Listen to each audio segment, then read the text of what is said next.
नमस्कार मंडळी, श्री स्वामी समर्थ. जी स्त्री यावेळेस अंघोळ करते तिच्या घरी लक्ष्मी सदैव वास करते. भगवान विष्णू म्हणतात की गरुड पुराणामध्ये मानवी जीवनाबद्दल कोणती कार्य कधी करावीत याबद्दल सर्व काही सांगितलेले आहे.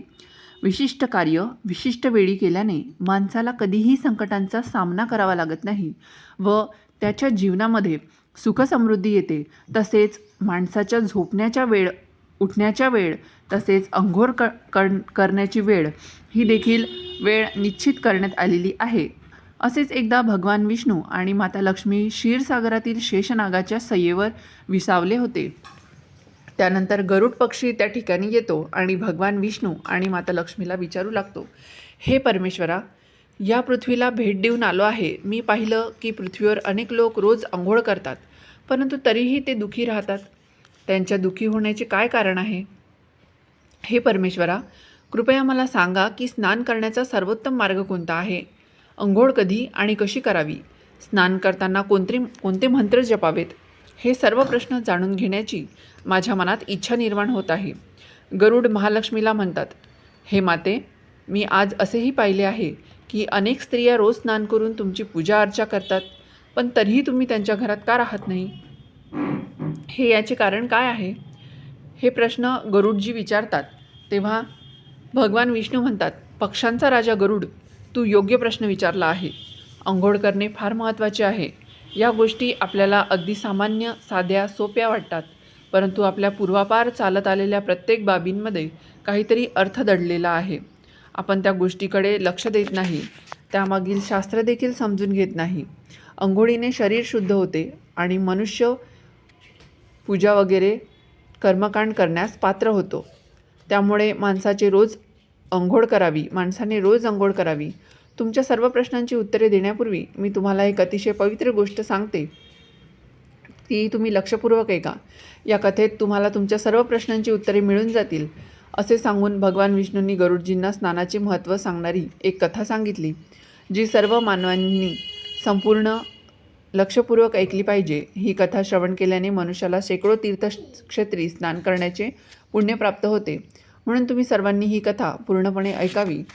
पण त्याआधी, व्हिडिओमध्ये पुढे जाण्याआधी, जर तुम्हालाही भगवान विष्णूंचा आशीर्वाद हवा असेल तर व्हिडिओला संपूर्ण पहा आणि आम्ही अमरावतीकर या यूट्यूब चॅनलला सबस्क्राईब करा. तसेच कमेंट बॉक्समध्ये जय महालक्ष्मी आणि जय श्री हरी विष्णू नक्की लिहा.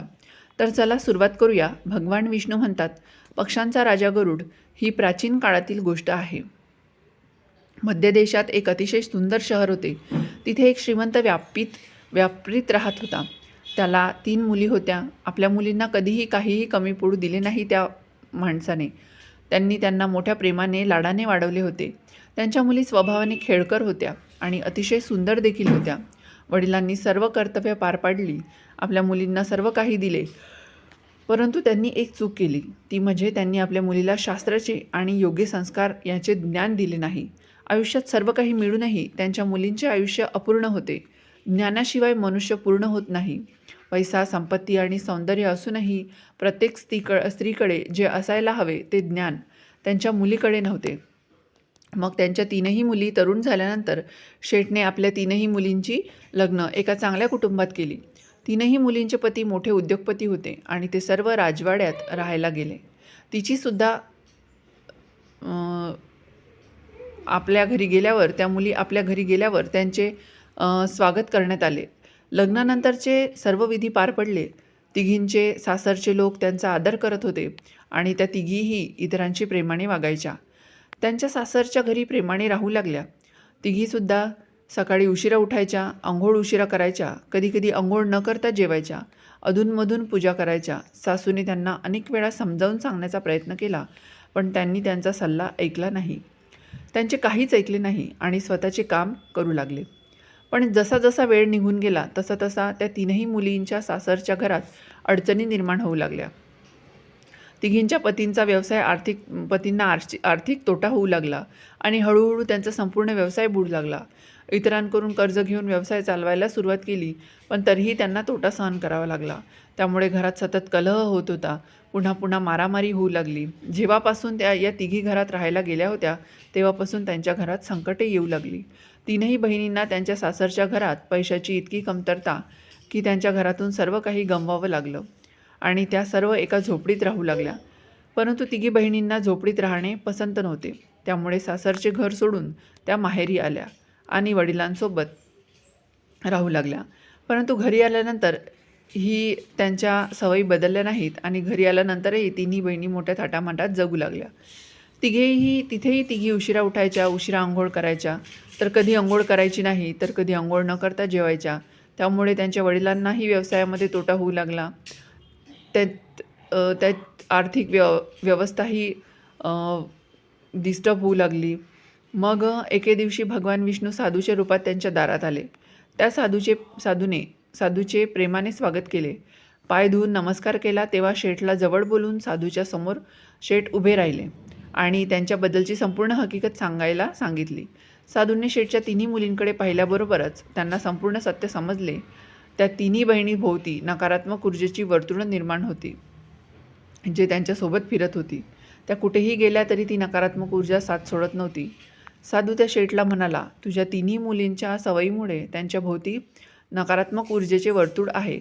या कारणास्तव त्या जिथे जात आहेत तिथे फक्त दुःख आणि संकट येत आहेत.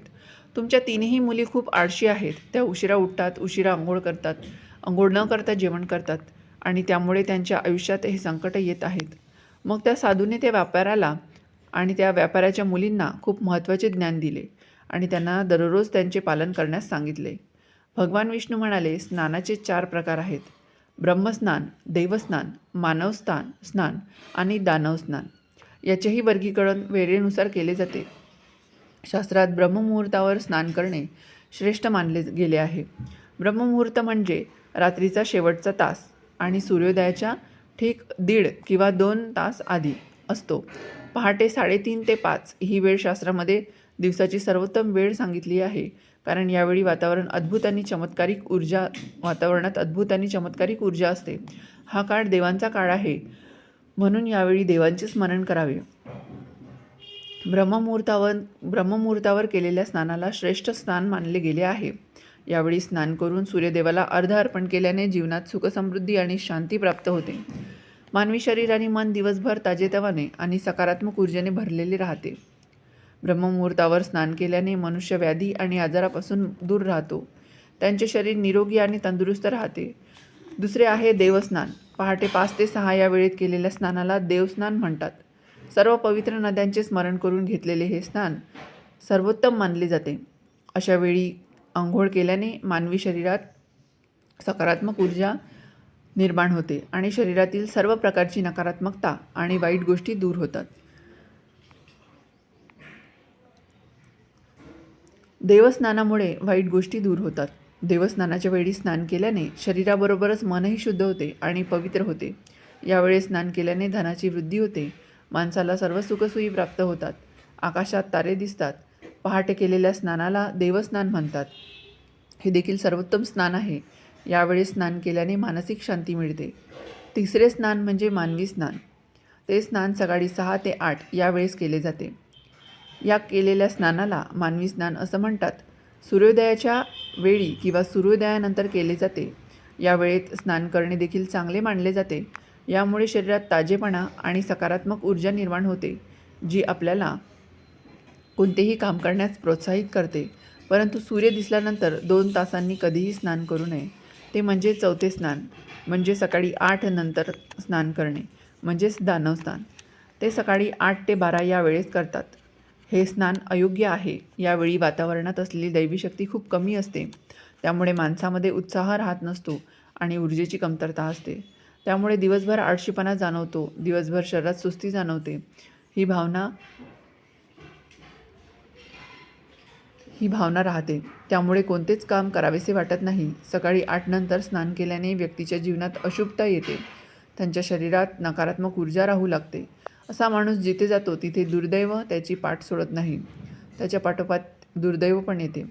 तुझ्या 3 मुली सकाळी उशिरा अंघोळ करायच्या, त्यामुळे सासरची सर्व संपत्ती नष्ट झाली आणि आता तुमची मालमत्ता देखील नष्ट होत आहे. जे लोक सूर्य उगवल्यानंतरही आंघोळ करत नाहीत त्यांच्या मनात राग, द्वेष, नकारात्मकता, कमजोरी आणि चिडचिड दिवसभर राहते, ज्यामुळे त्यांच्या कामात अडचणी येतात. म्हणून रोज ब्रह्मस्नान करावे, तसेच मानवी स्नान करण्याचाही सल्ला दिला जातो. या पवित्र मुहूर्तावर दररोज उठून स्नान करावे. पूर्ण भक्तिभावाने देवाची आराधना, प्रार्थना, पठण व सूर्यदेवाला अर्घ्य अर्पण केल्याने आपले शरीर तसेच मन शुद्ध आणि पवित्र होते आणि आपल्या अनेक समस्या दूर होतात आणि आपल्यातील सर्व प्रकारची नकारात्मक ऊर्जा दूर होते आणि सुखसमृद्धीचा मार्ग मोकळा होतो. संध्याकाळी आणि रात्री आवश्यक नसल्यास अजिबात स्नान करू नये.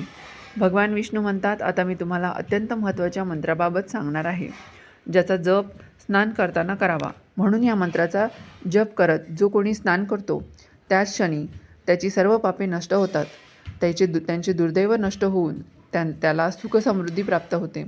तो मंत्र पुढील प्रमाणे आहे, तो तुम्ही लक्षपूर्वक ऐका. गंगेच यमुनेच